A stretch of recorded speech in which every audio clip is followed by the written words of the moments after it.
Soy Virginia Torrecilla, soy de Mallorca y soy jugadora del Atlético de Madrid.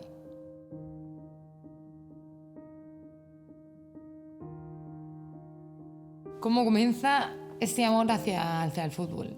Me encantaría decirte cuándo, porque obviamente ni lo recuerdo, ¿no? Mi madre siempre me ha dicho que he estado con un balón en los pies, ¿no? Que yo aprendí a andar con un balón, imagínate. También tengo que decir que mi padre es muy futbolero y es verdad que fue muy buen jugador. Bueno, yo me apunté a fútbol con 9 añitos y me apunté a escondidas de él. Bueno, mi padre obviamente no quería que yo jugara a fútbol por el hecho de que fuese niña, no porque yo no fuese mejor que los demás, porque siempre se me ha dado muy bien, sino por el hecho de que era chica. Mi padre tenía miedo a que yo pasara mal el hecho de que la gente hablara de mí. Obviamente como padre pues al minuto se enfada, ¿no? Pero el primer partido que vino a verme me dijo: Virginia, se debía estar contigo en todo momento. Yo estoy jugando con chicos hasta los 14 años y yo me voy a un Superliga que en ese momento era la primera división femenina, es decir, el primer equipo en Mallorca empieza a jugar en primera división. Eso es muy heavy, ¿no? Un día estoy trabajando, porque claro, yo iba a entrenar, pero yo trabajaba todos los días. Me suena el móvil, después de 2 años sin ir a la selección, ¿eh? Y cojo el móvil y me dice: no, la Virginia. Y digo: hola. Me dice: soy Ángel Vilda. Quiero decirte que si el día de mañana yo te vuelves a llamar, quiero saber si tú volverías a la selección. Y yo le dije que sí, que claro. Esto fue un jueves, me acuerdo todavía, un jueves por la mañana. El lunes, antiguamente no se salía la lista un lunes, ¿no? Y un lunes me salió la convocatoria y ahí estaba yo.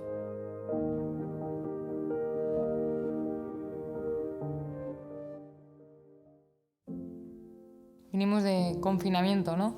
Tenemos el COVID todos y nos confinan 3 meses. No se sabía realmente qué iba a pasar el día de mañana con la liga. Se paró todo, obviamente. ¿Qué pasó? Que nosotros seguíamos entrenando. El confinamiento se quita y podemos salir a andar y demás, pero yo noto que me duelen mucho las cervicales. Claro, no podías ir al hospital por el tema del COVID. Yo sigo entrenando, un momento dado ya me duele la cabeza, tengo dolores aquí atrás. Con el dolor de cabeza ya digo no. Empiezo a llorar y digo: esto no es normal, necesito ir al hospital. Cuando voy a la doctora y me dicen: vamos a hacerle también un TAC de cabeza. Y cuando yo salgo del TAC, me dice mi doctor: Virginia, te duele la cabeza, tómate una. Y yo pensando, digo: ¿cómo sabe que me duele la cabeza? Y vamos a una sala andando y digo: ¿qué pasa? Viene la doctora y me dice que es un pequeño tumor que tengo en el cerebelo, que lo que piensan que es benigno y que que son 3-4 meses, me operan y en 3-4 meses todo volvería a ser como siempre, ¿no? Me voy a Pamplona, me opero y nada, pues en 4 o 5 meses vuelvo a jugar a fútbol, ¿no? No tenía ni idea realmente a lo que me exponía, ¿no? Entré pensando en que yo saldría de ahí y que todo iba a ir hacia adelante. Cuando yo me desperté, me subieron a una planta y el doctor me dijo: Virginia, me han dicho que has comido. Digo: sí. Me dice: a ver, levántate. Te estoy hablando un día después de mi operación, de una operación de 10 horas. O sea, fue increíble. Y nada, y me dicen que estoy evolucionando muy bien y que en 2 días me iba.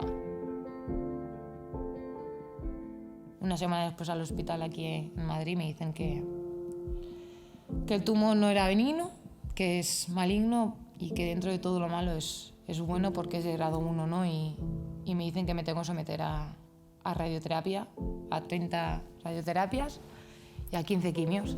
Cuando me dicen eso, yo lo primero que pienso es: si me estoy muriendo, ¿no? Si me van a salvar la vida. Y me dicen: mira, tenemos muchos problemas, quizá no puedas ser madre y no volverás a jugar a fútbol a nivel profesional. Me dicen: volverás a jugar, pero en tu pueblo, ¿no? Le digo: no quiero ser mamá. Digo: yo ahora no puedo pensar en ser mamá con 25 años. Digo: quiero que me salvéis la vida. Sí, tranquila. Bueno, la verdad que la radio y demás lo llevo muy bien. Son 30 sesiones en las cuales me dan un tratamiento muy bueno y no me tocaba ningún órgano externo ni nada. Antes de empezar la quimio yo tenía como un mes de vacaciones, ¿no? Que era en septiembre. ¿Qué pasó? Justamente paso la radio, cojo el COVID, me tengo que quedar en Madrid encerrada. En mis vacaciones que me tenía que ir a casa para recuperar, para empezar la quimioterapia, horrible. O sea, fue un verano horrible. Al principio muy bien, mis defensas muy bien. Ya te digo, mi oncóloga me dijo que al ser deportista mi cuerpo lo favorecía muchísimo porque pues, estaba fuerte, pero cuando pasan Navidades ya había hecho casi, más de la mitad de la quimio, ¿no? Me quedaban 3 meses de quimio y mis quimios eran muy fuertes, me quedaban 5 últimas. Había perdido ya casi 10 kilos, ya no comía, me quedé calva, ya no solo calva, es que ya no tenía pelo en ningún lado. La Virginia que soy, que siempre reía, que siempre hacía bromas a su madre, ya me dolía mucho el estómago, estaba muy débil, no podía casi ni andar. Mi madre me sacaba abajo para que me diese el sol porque no salía de casa. Muy mal, pero bueno, al final vi la luz, acabo ese tratamiento, todo sale bien, poco a poco voy recuperando y es verdad que fue muy complicado mi recuperación, ¿no? Hasta los 2 meses o así no empiezo a sentirme mejor, empiezo a comer algo y desgraciada de la vida. Voy un día en el coche con mi madre era un jueves. Mi madre se iba el lunes para Mallorca porque ella vino a cuidarme y vamos en el coche, un atasco, paro en el atasco y un hombre nos da por detrás. Una furgoneta blanca. Recuerdo el pipi pipi del coche, ¿no? Sonando cuando se acercaba. Y mirar a mi madre a la derecha y ver que sangra, porque tiene una brecha muy grande y ella diciéndome, no siento las piernas, Virginia. Que yo, mamá, tranquila. No sé de dónde sacó un Kleenex blanco, no sé de dónde venía, no recuerdo nada y le estoy sacando, Virginia, que no siento las piernas. Digo, mamá, tranquila, que es el golpe, tranquila, mamá. Casualidades de la vida, en el atasco, estaban Ana Romero y Merer. Yo las llamo, no lo sé, no me digáis cómo lo hice porque no lo sé. Las llamo y me dice, Virginia, digo, no sé qué le hice, accidente, y justamente a 200 metros estaban ellas. Willy se bajó del coche, empezó a correr y fue ella la que me sacó del coche, ¿no? Y mi madre se quedó con Merer. A mi madre la tuvieron que sacar los bomberos y nada, yo recuerdo que me meto en la ambulancia con Ana, con Willy. Salgo de allí, del hospital, a las 3 de la mañana y voy a ver a mi madre. Yo le decía a la doctora, por favor, hacer algo que le duele la espalda, en UCI. Y mi madre, Virginia, que no me duele la cabeza. Digo, pero mamá, que tienes la frente abierta. Que no siento las piernas, que me duele la espalda. Y recuerdo que salí del hospital, eran las 5 de la mañana más o menos, y al día siguiente me levanto y estoy con mi padre, porque mi padre vino en el primer avión, y nos vamos a ver a mi madre. Mi madre era consciente de todo antes de que la durmieran y demás, y llego allí y mi madre está inconsciente. Mi madre solo respiraba y no podíamos comunicarnos con ella. Cuando me pasa eso, yo muero en vida. De verdad que muero en vida porque me siento muy culpable de todo. O sea, si yo pudiese retroceder el tiempo, yo pasaría el cáncer no 5 veces, sino 7, 10, si mi madre pudiese andar a día de hoy. Fueron semanas muy complicadas, semanas que no dormía, que no comía. Si había dado 2 pasos hacia adelante después del cáncer, con mi madre di 8 para atrás y entré en una depresión. Un día, hablando con la Guardia Civil, ¿no? Me llamó para saber cómo había sido todo y demás, y yo le pregunto y le digo, mire, necesito saber algo. Y me dice que quiero saber. Le pregunto que si yo había tenido la culpa de algo. Digo, yo tuve la culpa de algo. Me dijo, Virginia, dice, yo no estuve, dice, pero mis compañeros me han dicho que tú no tuviste culpa de nada. El otro iba muy rápido, no le dio tiempo ni de frenar y os impactó por detrás. Y yo ya me puse a llorar y le dije gracias, digo, porque de verdad que yo me siento muy culpable por conducir. Me dice, Virginia, dice que tú no has hecho nada.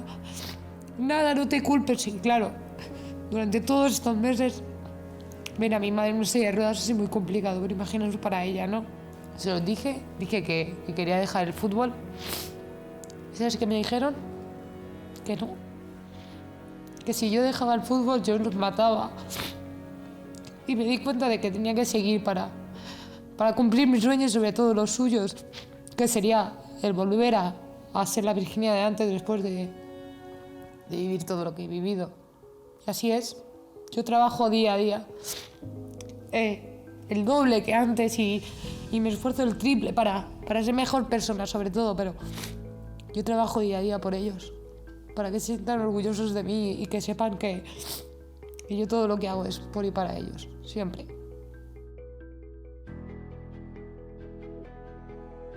Han sido momentos muy duros, pero cuando llega enero y sigo entrenando sabiendo que vamos a jugar la Supercopa, obviamente yo pensando en que voy a estar fuera, sin ton ni son, pero me dicen un jueves, ¿no?, antes de irnos al hotel que me van a convocar, que me voy a volver a vestir de corto y que eso no quiere decir que vaya a entrar ni mucho menos, pero que si las cosas fueran bien, que podría estar, ¿no?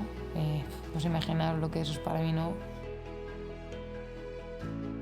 Era algo que nunca en la vida me lo hubiese esperado, pero después de todo, se pasa a semifinales, bueno, una cosa de locos, ¿no? Volver a jugar una final, estar ahí, estar en el banquillo, eso fue muy bonito. Y cuando me dicen de calentar, digo, ¿cómo? Era tan nerviosa y en un momento dado me dice, Virginia, calienta que sales, ¿eh? Y digo, ¿cómo que voy a salir ahora contra el Barça? Que nos ganaban un montón, nos ganaban en todo y era complicado. Vale. Bueno, y el momento en el que piso la línea, ¿no?, de fondo y van a decir, el número 14 sale y viene Alexia y me da un abrazo y me dice, gorda, cuánto me alegro de que vuelvas, ¿no?